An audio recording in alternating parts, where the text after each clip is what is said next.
आप सभी के अंदर विराजमान परमात्मा के पावन चरणों में प्रणाम। राम राम। अनंत श्री सदगुरु सुखराम जी महाराज अणबे वाणी गुरु महिमा का अंग चल रहा है। महाराज फरमा रहे हैं, गुरु दीरग द्रग पाल मत सुख देव बखानो, प्रतु पराक्रम माय ध्यान ध्रुव जो थिर जानो, समता श्याम समान प्रेम में पदम सरीसा, दाता करण सधीर ज्ञान उजियाघर ईसा, गहरा बहुत गंभीर ब्रह्म जो था न आवे, जन सुखिया गुरुदेव ताई गत बिरला पावे। महाराज फरमा रहे हैं कि सदगुरु की गति को कोई बिरले ही जान सकते हैं, बिरले ही पा सकते हैं। सदगुरु की गति अगाध है, सदगुरु बहुत गहरे हैं, सदगुरु ज्ञान के अंदर गंभीर है, धीर है, समुद्र के समान ज्ञान है उनका। जैसे समुद्र में जल होता है, ऐसा सदगुरु के भीतर ज्ञान का निवास है, ज्ञान के आगार है, ज्ञान के घर है, ज्ञान के भंडार है। गुरु दीरक दृगपाल इस प्रकार से है, केवली भगवंत सदगुरुदेव दृगपालों की तरह हैं। दसों दिशाओं के अंदर दृगपाल होते हैं जो अपने अपने दिशा के रक्षा करते हैं। तो महाराज हमारे के पूरब पश्चिम उत्तर दक्षिण ये तो चार मुख्य दिशाएं हैं और चार इनकी संधि दिशाएं हैं और एक ऊपर और एक नीचे। दसों दिशाओं के 10 दृगपाल होते हैं। तो महाराज फरमा रहे हैं कि वो जो 10 दृगपाल दसों दिशाओं के अंदर फैले हैं, ऐसे हमारे सदगुरु का ज्ञान दसों दिशाओं के अंदर फैला। अणवे ज्ञान अगम परवाना, दूर देशांतर जान। सदगुरु का ऐसा अणवे का ज्ञान अगम का परवाना है उनके पास, तो वो दूर दिशांतर तक जाता है। उसके अंदर किसी भी दिशा का कोई बाध्यता नहीं है, कोई रोक नहीं है, कोई टोक नहीं है कि इसी दिशा में इसका प्रचार और प्रसार है। हमारे तेरे दसों दिशाओं के अंदर उनका ज्ञान का पराक्रम अनुभव में आता है। ऐसे गुरु धीरज हैं, ऐसे दृगपाल हैं, सबकी रक्षा करने वाले हैं। दसों दिशाओं में कोई भी रहता है, किसी भी साइड में, किसी भी देश में, किसी भी काल में, किसी भी परिस्थिति में, किसी भी अवस्था में, कैसा भी कोई भी हो, सबके ऊपर ज्ञान की समान रूप से वर्षा करते। अब शिष्य की पात्रता पर निर्भर करता है कि कौन कितना ज्ञान ग्रहण करता है।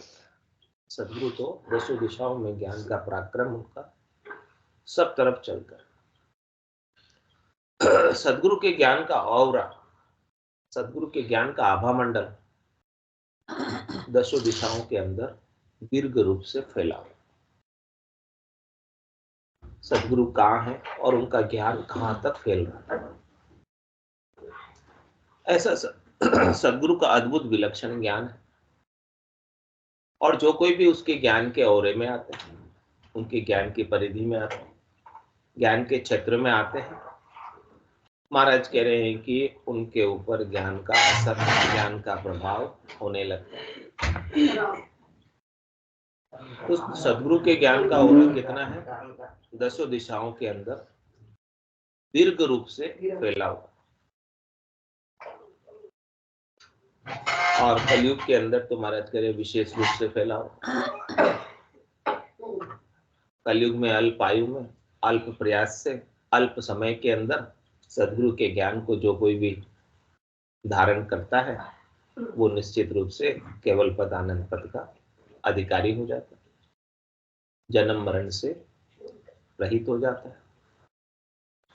भगवत बीसी नित नवी विदेही क्षेत्र में कोई भवतारी संत जन, जन्म धरे वहां आए, क्रोड़ाई हंस जावे वासु। कह रहे महाराज ऐसी भगवत बीसी चल रही है, जिसकी बीसी चलती है उनका जोर रहता है। तो अभी भगवान की बीसी चल रही है। भगवान ने संतों को इस धराधाम पर अवतरित किया है, भेजा है, और स्वयं भगवान ही इस धराधाम पर संतों के रूप में अवतरित होकर आए हैं। क्यों आए हैं? जम जालम की त्रास सो, हंसा करी पुकार, सुखिया सायब आविया, ले जन को अवतार। ऐसे भक्ति करने वाले जन का अवतार लेकर स्वयं सायब परमात्मा आए हैं। तो परमात्मा ने अपनी बीसी चला रखी है, उनका बोलबाला है, उनका जोर है। तो जो कोई भी ऐसे संतों के ज्ञान को शिरोधारी करेगा, धारण करेगा और उसके अनुसार साधना करेगा, भक्ति करेगा, नाम का सुमरण करेगा, वो निश्चित रूप से केवल पद, आनंद पद का, परम पद का अधिकारी होगा। ये परम पद क्यों कहलाता है? क्योंकि उस पद के बाद आगे और कोई पद है ही नहीं। उस ठोड़ के बाद, उस ठिकाने के बाद, उस जगह के बाद उससे ऊपर और कोई जगह नहीं है जहां पर पहुंचा जाए। ये पहुंचने की सर्वोत्तम टॉप जगह है। उस जगह पर गुरुपद देश है, संतों का देश है, रामजनों का देश है, केवली भगवंतों का देश है, सुन सागर है, वो आनंद का पद है। वहां सदगुरु विराजमान है गुरुपद देश में। और जो कोई भी आत्मा उस गुरुपद देश की वासी होती है, सदगुरु के ज्ञान को धारण करके, वो भी हमेशा हमेशा के लिए वहां आनंद में अवस्थित हो जाती है। और वहां कितने जने जाते हैं? 10वें द्वार करे हंस केड़ा, अनंत कोट संतन का मेला। अनंत ही करोड़ों ही संतों का मेला लगा हुआ वहां पे। सभी संत उसी देश में पहुंचे, रामजनों के देश में, और वहां आनंद मना रहे। ऐसे हमारे गुरु दीर्घ हैं, दृक्पाल है, उनका ज्ञान दीर्घ है, उनका ज्ञान का प्रचार और प्रसार सब तरफ है, दूर देशांतर तक उनका ज्ञान फैला हुआ है। और कह रहे महाराज, मत सुखदेव बखानो, कह रहे कि उनकी मत यानी उनकी बुद्धि कैसी है? वेद व्यासी के लड़के सुखदेव जी जैसी, ऐसा उनके अंदर ज्ञान है। सुखदेव जी ने जो राजा परीक्षित को ज्ञान दिया, वही ज्ञान सदगुरु के पास है, जिससे राजा परीक्षित ने 7 दिन में निर्भय पद प्राप्त किया, 7 दिन में मोक्ष प्राप्त किया। अपने देह होने के अभिमान को छोड़ा, देह होने के अहम को छोड़ा ज्ञान के द्वारा। तक्षक ने डसा तो किसको डसा? परीक्षित को डसा या परीक्षित की देह को डसा? देह को डसा। तो 7 दिन के अंदर परीक्षित ने अपने देह होने के भान को ही छोड़ दिया कि मैं देह नहीं हूं, मैं एक शुद्ध चेतन आत्मा हूं जो परमात्मा का अंश हूं। नाग मुझे डस नहीं सकता, नाग मुझे मार नहीं सकता। नाग डसेगा तो किसे डसेगा? देह को डसेगा, शरीर को डसेगा। तो शरीर तो मैं, इस प्रकार से 7 दिन के अंदर भगवान का भजन करके, नाम का सुमिरन करके अपने स्वरूप का बोध कर लिया। ऐसे सुखदेव मुनि से ज्ञान प्राप्त करके राजा परीक्षित ने अपना कल्याण किया, अपना उद्धार किया, अपनी आत्मा को परमात्मा में मिला दिया। आप जा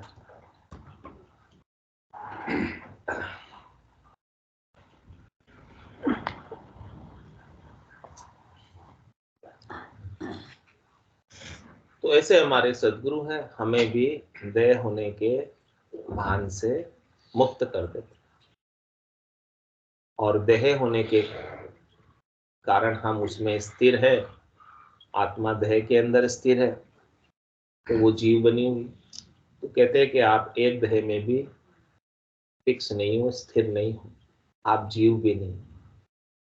जैसी आपकी आत्मा है वैसी सबकी आत्मा है। आप केवल एक देह में, एक देह तक सीमित नहीं, आप असीमित हो, आप अनंत हो, अपार हो।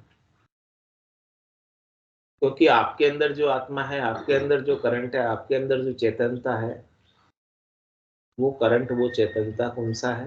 परमात्मा का करंट है, परमात्मा की चेतनता है। आपकी चेतनता में आपके करंट में और परमात्मा के करंट में, परमात्मा की चेतनता में कोई भी अंतर नहीं। तो आप अपने आप को एक देह तक सीमित क्यों मानते हैं? जब तक आप अपने आप को एक देह तक सीमित मानोगे तब तक तो व्यक्ति बने रहोगे, जीव बने रहोगे, मनुष्य बने रहोगे। जिस भी शरीर में वो चेतनता है वो ही बना रहेगा। जिस दिन वो मानना अपन ने छोड़ दिया तो वो व्यष्टि से समष्टि हो जाएगा, वो बूंद से सागर हो जाएगी, वो आत्मा से परमात्मा हो जाएगी। उसका जीव भाव जो है एक देह तक सीमित होने का, वो जीव भाव उसका मिट जाएगा और वो परमात्मा भाव में जीव से शिव में बदल जाएगा, जीव से शिव हो जाए। जब तक एक देह तक सीमित है तब तक तो ये जीव है, और वो एक देह से सीमित बने कोई भान को छोड़कर असीमित परमात्मा के अंदर अपनी एकता को स्थापित कर लेते हैं अपने भीतर, कि मेरे में और परमात्मा में कोई अंतर नहीं। ऐसी एकता बना ले। मेरा सच्चा संबंध, सच्चा नाता है तो किसके साथ है? परमात्मा के साथ। बाकी शरीर के साथ मेरा संबंध स्थायी नहीं है। जब मेरा संबंध मेरे शरीर के साथ भी स्थायी नहीं है तो मेरे शरीर के नाते जो मेरे सगे संबंधी हैं वो कैसे स्थायी होंगे? जब मेरा खुद का शरीर ही स्थायी नहीं तो इसके रिश्ते नाते कोई भी स्थायी नहीं। पिछले जन्म में आपके माता अलग थे, पिता अलग थे, पति अलग थे, पुत्र अलग थे, और इस जन्म में सारे बदल गए और अगले जन्म में वापस सब बदल जाए और आपकी देह भी बदल जाएगी और आपके शरीर से संबद्ध जितना भी संसार है वो भी सब बदल। लेकिन एक रिश्ता है जो नहीं बदलेगा, आपकी आत्मा का जो परमात्मा के साथ रिश्ता है, नाता है, वो कभी बदलने वाला नहीं। तो महाराज कहते उस रिश्ते की, उस नाते की आप पहचान करो, उस संबंध को आप प्रगाढ़ करो, उस संबंध के अंदर प्रेम उपाओ और उस प्रेम से परमात्मा का भजन करो, उनको याद करो। वही आपकी रक्षा करने वाले हैं, वही आपके हितैषी हैं, वही आपके सैन हैं। इसके बिना तो संसार का आप कितना हेत करोगे? जग को हेत सकल दुखदायक, जहां संग सुख मत जानो, सुखदायक सतसंगत युग में सतगुरु शरण। सतगुरु के ज्ञान की शरण लेकर सत का संग कर लो। सत परमात्मा है, सत परमात्मा का नाम है, सत परमात्मा का निज नाम है और सत आपका अपना सच्चा स्वरूप है, आनंद स्वरूप। सत आपकी आत्मा है, उसका महाराज करे आप बोध करो। शरीर सत नहीं है, ऐसो सुंदर है सदा, नाही सो सुंदर नाही और नाही सो दिसे सदा, है सो दिसे नाही। कह रहे जिसका नाम है वो ही सुंदर है, कल भी था, आज भी है और कल भी रहेगा, वही सुंदर है। जो कल था और आज नहीं, या जो आज है और कल नहीं रहेगा, उसे कैसे सुंदर कह सकते? कैसे? वो बदल रहा है, प्रतिपल नाश को प्राप्त हो रहा है, तो वो सुंदर नहीं। सुंदर तो वही है जो एक जैसा रहता है, कभी कुरूप होता ही नहीं है। अभी बहुत रूप बहुत अच्छा है, कुछ सालों बाद रूप कैसा हो जाएगा? तो कैसे उसको सुंदर कहेंगे? कुछ सालों बाद जो हमेशा एक जैसा बना रहे वो सुंदर। तो महाराज कह रहे हैं कि आपकी जो आत्मा है वो बहुत सुंदर है सो सुंदर है सदा, नहीं सो सुंदर। जो कल था आज नहीं है, आज है कल नहीं रहेगा, वो सुंदर नहीं कह सकते उसको। लेकिन क्या करे, ना ही सो दिसे सदा, हमेशा अपनी आंखों से क्या दिखता है? जो नहीं है वही दिखता है। जिसका अस्तित्व नहीं है, जिसका वजूद नहीं है, उसे ही हम अपनी आंखों से देखते हैं और उसे सच्चा कहते हैं कि हमने तो आंखों से देखा है यही सच्चा है। लेकिन आंखों से जो भी आप देख रहे हो उसमें से कुछ भी सच्चा नहीं है। सब कुछ झूठा है, सब कुछ सपने का है, सब कुछ पराया है, सब कुछ वीराना है, सब कुछ चले जाने वाला है, सब कुछ नाश को प्राप्त हो जाने वाला है। केवल आपको केवल उसका एक भ्रम है, दिख रहा है, प्रतीति है। किस तरह से दिख रहा है? जैसे मृग को, हिरण को रेगिस्तान में जल नजर आता है, रेत की जगह, रेत के ऊपर प्रकाश का परावर्तन होता है तो उसे जल दिखता है, उस जल को पीने के लिए वो दौड़ लगाता है। फिर वहां पहुंचता है दौड़ लगाते लगाते, तो वहां पे जल होता तो नहीं है, केवल दिख रहा था, जल आंखों का भ्रम था, उसे जल नहीं मिलता। फिर आगे दौड़ लगाता है, आगे दिखता है, दूरदृष्टि करता है तो आगे दिखता है आगे जल है, लेकिन वहां भी उसे जल नहीं मिलता। इस प्रकार से दौड़ता दौड़ता दौड़ता सुबह से शाम तक प्यासा ही बेचारा हिरण मर जाता है। ऐसी हालत अपनी हो रही है। अपन शब्द में, रूप में, रस में, गंध में, स्पर्श में सुख ढूंढते हैं और उस सुख ढूंढने का प्रयास दिन भर करते हैं। उसी प्रयासों में हमारा सारा समय दौड़ते भागते भागते भागते पूरा हो जाता है। और एक दिन कालकंठ जब आए गए गो, वैसी सकल पसारो रे, हारो रे कोई हारो रे, संसार करम सु हारो। घर का पर का उबा देखे, नहीं किसी को सहारो रे, हारो रे कोई हारो रे, संसार करम सु हारो। सतगुरु जी रो ज्ञान हृदय धर राखो, रसना राम उचारो रे, हारो रे कोई हारो रे, संसार करम सु हारो। कह रहे ऐसे हमारे सदगुरु हैं जिन्होंने हमें ऐसा अद्भुत विलक्षण दीर्घ ज्ञान दिया, निर्भय कर देने वाला ज्ञान दिया, भय से रहित कर देने वाला ज्ञान दिया। गुरु दीर्घ द्रगपाल मत सुखदेव बखानो, ऐसे है मत में सुखदेव जी जैसे। और कह रहे हैं कि पृथु पराक्रम माय, पराक्रम कैसा है इनका, शूरवीरता कैसी, ये भक्ति कैसी। शूरवीर की भक्ति, कायर का नहीं काम। जो संसार के सुखों में, सुखों के लिए भक्ति को छोड़ देता है, भक्ति को प्रधानता नहीं देता, तो महाराज कह रहे हैं कि उससे ये भक्ति सजती नहीं है। जो कायर है वो ही संसार के सुखों को प्रधानता देता है, और जो शूरवीर है वो तो संसार के सुखों की परवाह किए बिना युद्ध के मैदान में, रण क्षेत्र में डटा रहता है। और जो कायर होता है वो पीठ दिखाकर भाग जाते, रण छोड़ बन जाते हैं। महाराज कह रहे कि रण छोड़ नहीं बनना, रण को छोड़ना नहीं। तो पराक्रम, जो शूरवीरता है वही भक्ति कर सकते। तो हमारे सदगुरु पराक्रम के अंदर राजा पृथु के समान थे, शूरवीरता में राजा पृथु के समान थे।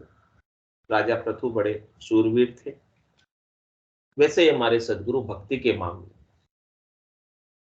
उन्होंने तो शूरवीरता दिखाकर राज्य प्राप्त किया, लेकिन हमारे सदगुरु ने तो शूरवीरता से भक्ति करके चौथे लोक का राज्य प्राप्त किया, जो कभी टूटे ही नहीं, समाप्त ही नहीं हो।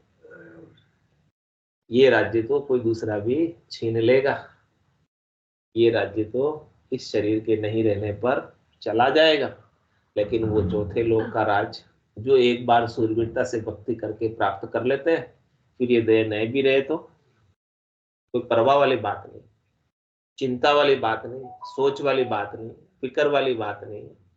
वो राज्य आपका ही बना रहेगा, उस राज्य में आप ही रहेंगे, दूसरा कोई रह ही नहीं सकता आपके सिवाय। वहां पर एक्सक्लूसिवली, केवल ओनली आपके लिए है वो राज्य, जहां पर दूसरा कोई है ही नहीं, द्वैत कोई है ही नहीं आपके सिवाय। न वहां पर दूसरा है ही नहीं तो कोई लड़ाई नहीं, झगड़ा ही नहीं। लड़ाई झगड़ा कब होता है? जब दूसरा हो जाता है, लेना चाहता है, तभी होता है। लेकिन वहां कोई दूसरा है ही नहीं आपके सिवाय। किस बात की लड़ाई, किस बात का झगड़ा? जो चाहो सो ले ले जाओ, नहीं अपनी नई चीज पर आई। कैसा वो देश है? वहां पर न कोई अपनी है न पराई है, जितनी चाहो उतनी फ्री में मिल रही है सब चीजें। मोती माणक पन्ना हीरा सब फ्री में। ऐसा वो देश है। डायमंड भी, सोना भी, चांदी भी सब फ्री है, किसी का कोई पैसा नहीं। जितना लेना है ले लो, लेकिन वहां पहुंचने वाली आत्माएं सारी ऐसी हो जाती है, पूर्णता को प्राप्त कर लेती कि उनके मन में कुछ लेने की चाहना ही नहीं बसती। हाँ हाँ, उनको कुछ चाहिए ही नहीं। चाहना तो हमको सब यहाँ लगी रहती है, वहां तो कुछ पहुंचने के बाद कुछ रहता ही नहीं। वहां तो बस ध्यान लगा रहता है परमात्मा। किसके समान लगा रहता है? ध्यान ध्रुव जो थिर जानो, जैसे ध्रुव का ध्यान स्थिर हो गया, ध्रुव का तारा ध्यान लगाने की वजह से आज भी स्थिर है, आज भी दिखाई देता है। ऐसे हमारे सदगुरु हैं, उनका भी ध्यान ऐसे चौथे पद में संतों के देश में, रामजनों के देश में, केवली भगवंतों के देश में लगा हुआ है। आसन हमारा गगन मंडल में, रहूं जगत के माही, मेरे को मेरा जन जाने, औरा को गम न। इस प्रकार से स्थिरता को प्राप्त कर लिया ध्यान। और वो स्थिरता भी कैसी? ऑटोमेटिक गिव आउट, जिसमें कुछ करना नहीं पड़े, बेकरने की स्थिरता, जिसमें ध्यान चढ़ाना नहीं पड़े। जिस ध्यान को आप चढ़ाते हो वो ध्यान तो थोड़ी देर में उतर जाता है, लेकिन हमारे तो सता समाध रात दिन गरजे, नौपत बाजे नाम की दिन रात एक साथ। उनका ध्यान शिखर में लगा रहता है। ये महाराज कहने की सदगुरु की परख है। ध्यान ध्रुव जो थिर जानो, और उनके सता समाधि रात दिन गर्जना करती रहती है। और आगे महाराज उनका बखान करके महिमा करके बता रहे हैं, अंग लक्षण बता रहे हैं कि समता श्याम समान। समता में वो कैसे हैं, धैर्यता में वो कैसे हैं? कह रहे भगवान विष्णु की तरह उनके अंदर धीरज, धैर्यता है, सहनशीलता है, सहिष्णुता है। भगवान विष्णु की तरह उनकी छाती पर भी, हाँ, भृगु ऋषि ने लात से प्रहार कर दिया, फिर भी भगवान विष्णु थोड़े से भी धर्म नहीं। अपन ऐसा कर सकते? कह रही इतनी सहनशीलता, इतनी धैर्यता हमारे अंदर भी आनी चाहिए। समता शाम सम, ऐसी समता महाराज फरमाए, आप समता में आ जाए। लात का प्रहार किया तो किस पे किया? शरीर पर किया, और आप शरीर तो नहीं हो, तो आपके कैसे लगेगी? सहन कर लोगे? वो लेवल आना चाहिए। ऐसा सहन करना भी आ जाना चाहिए। समता शाम सम, जैसे भगवान विष्णु की तरह समता हमारे सदगुरु में है। ऐसी समता, सदगुरु के ज्ञान का अनुसरण करोगे तो वो समता आप में भी आ ही जाएगी। जो सच्चे दिल से, सच्चे हृदय से ज्ञान का अनुसरण करते हैं, उनके भीतर भी ऐसी क्षमता आ जाती। और प्रेम में पदम सरीसा, कह रहे महाराज प्रेम करने में हमारे सदगुरु परम पदम प्रभु के समान प्रेम इतना उनके अंदर उमड़ उमड़ कर आता है। विरह परमात्मा से मिलने का उनके भीतर भरा हुआ है। और परमात्मा भी प्रेम के ही भूखे हैं।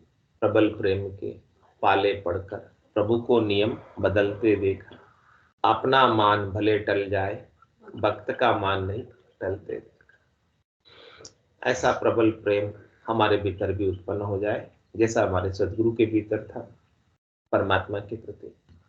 तो महाराज कह रहे कि परमात्मा उनकी बात भी मानने लगते हैं। और आगे दृष्टांत देकर समझा रहे हैं कि दाता करण सदीर, दानवीर कौन था सबसे बड़ा? कर्ण। ऐसे हमारे सदगुरु दानवीर, उनसे भी अधिक, कर्ण से भी अधिक।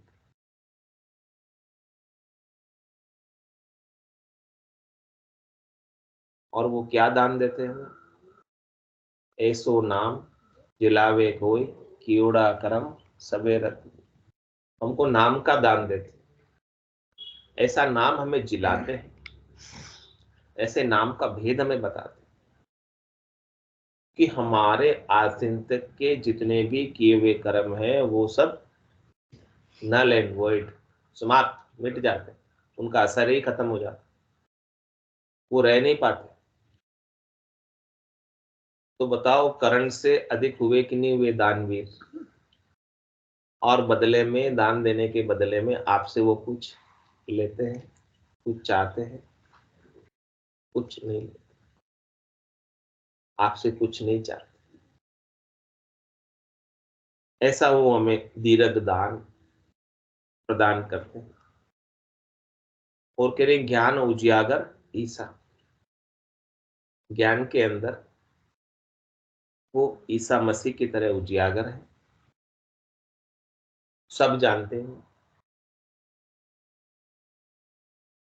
उनका ज्ञान बड़ा विलक्षण है, अद्भुत है, ब्रह्म ज्ञान है, केवल्य ज्ञान है, आनंद पद की प्राप्ति का ज्ञान है, देह से अलग होने का ज्ञान है, स्वरूप के बोध का ज्ञान है। गहरा बहुत गंभीर ब्रह्म जो था ना, कितने गहरे हैं, कितने गंभीर है। कह रहे मां जैसे ब्रह्म का था नहीं ले सकते कोई, शिव शंकादिक श्रेष्ठ रटत न पावे अंत। ब्रह्म का, राम का सुमिरन करते करते उनका भी था नहीं पा पाए, इतना विस्तार है उनका। एक सुई की ना बराबर 9 की बराबर जगह भी उनके बिना खाली नहीं। तो उनका कौन था पा सकते, उनका कौन पार पा सकते, उनका अंतिम छड़ा या स्टार्टिंग छड़ा कौन पा सकते? इतने हमारे सतगुरु भी ज्ञान के अंदर गहरे हैं, गंभीर हैं, ब्रह्म के समान है, उनमें और ब्रह्म में कोई भेद नहीं है, क्योंकि उन्होंने अपने ब्रह्म स्वरूप को, सत्य स्वरूप को पहचाना, बोध किया है और सत्य स्वरूप को प्राप्त किया है। वो उस ब्रह्म से अभिन्न हो गए, भिन्नता खो दी उन्होंने। अपन अभी तक ब्रह्म से भिन्न बने हुए, क्योंकि शरीर बने हुए, देह बने हुए, जीव बने हुए। जिस दिन अपनी भी ऐसी स्थिति प्राप्त हो जाएगी कि देह का भान हमारा भी चला जाएगा, तो उस दिन अपन भी ब्रह्म के समान अभिन्न हो जाएंगे। तो कह रहे जन सुख किया गुरुदेव ताईगत बिरला पा। कह रहे महाराज ऐसी गति जो सदगुरु ने प्राप्त की है, ब्रह्म होने की, परमात्मा होने की, राम रूप होने की, उनकी गति को कोई कोई करोड़ मध्य संत कोई गम पावे। करोड़ों संतों में से कोई एक आध साधना करने वाला, भक्ति करने वाला जन, संत साधु ऐसी गति को पाते हैं। ऐसी गति बड़ी विलक्षण है, विरले ही पाते हैं।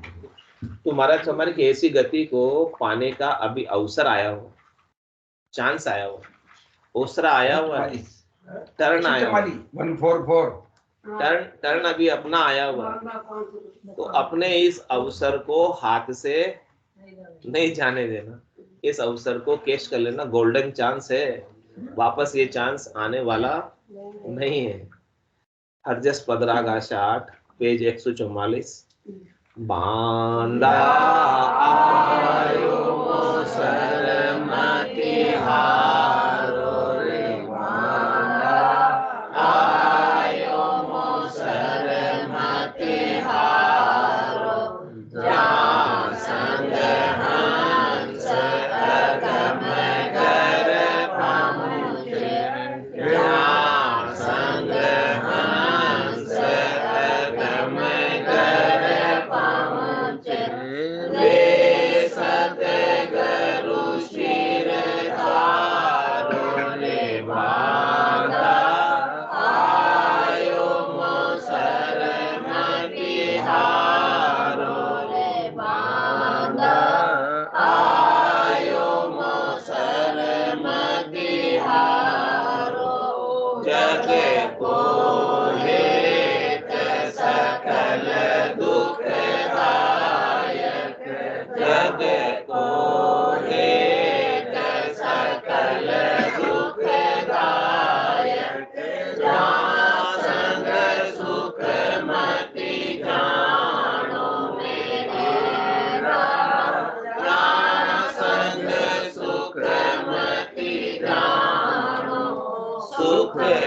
सुखदायक सत्संगत जग में सुखदायक सत्संगत जग में सतगुरु शरण पिछाड़ो मेरे राम सतगुरु शरण पिछाड़ो रे बांधा आयो वो सरमति हारो रे बांधा आयो वो सरमति हारो मात पिता सुत गोत करूंगो मात पिता सुत गोत करूंगो जून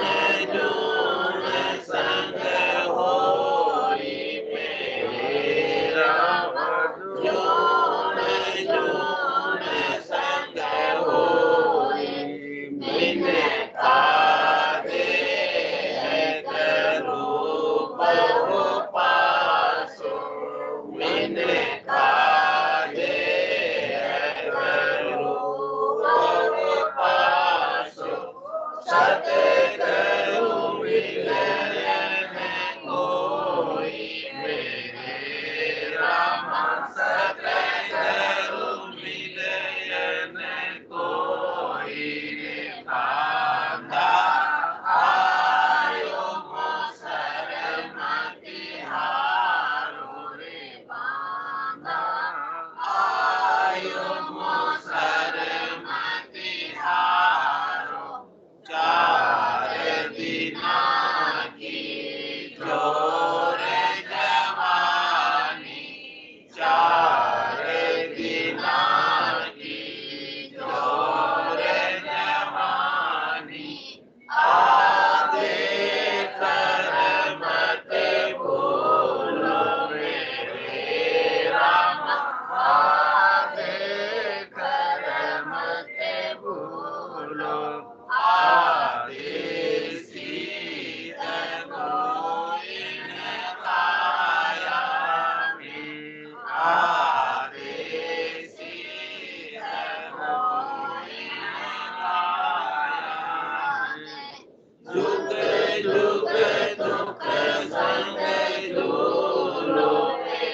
धन्य हो धन्य हो अनंत सने सद्गुरु सुखराम जी महाराज के ज्ञान सत्स्वरूप भगवान धन्य हो देवकी भगवंता में धन्य हो जीवा कारणराज में धन्य हो मोक्ष के मालिका ने धन्य हो अनंत कोटि संतान में धन्य हो राम सभा में राम राम राम राम राम सा राम राम राम राम राम राम राम राम सब संतान सत्संग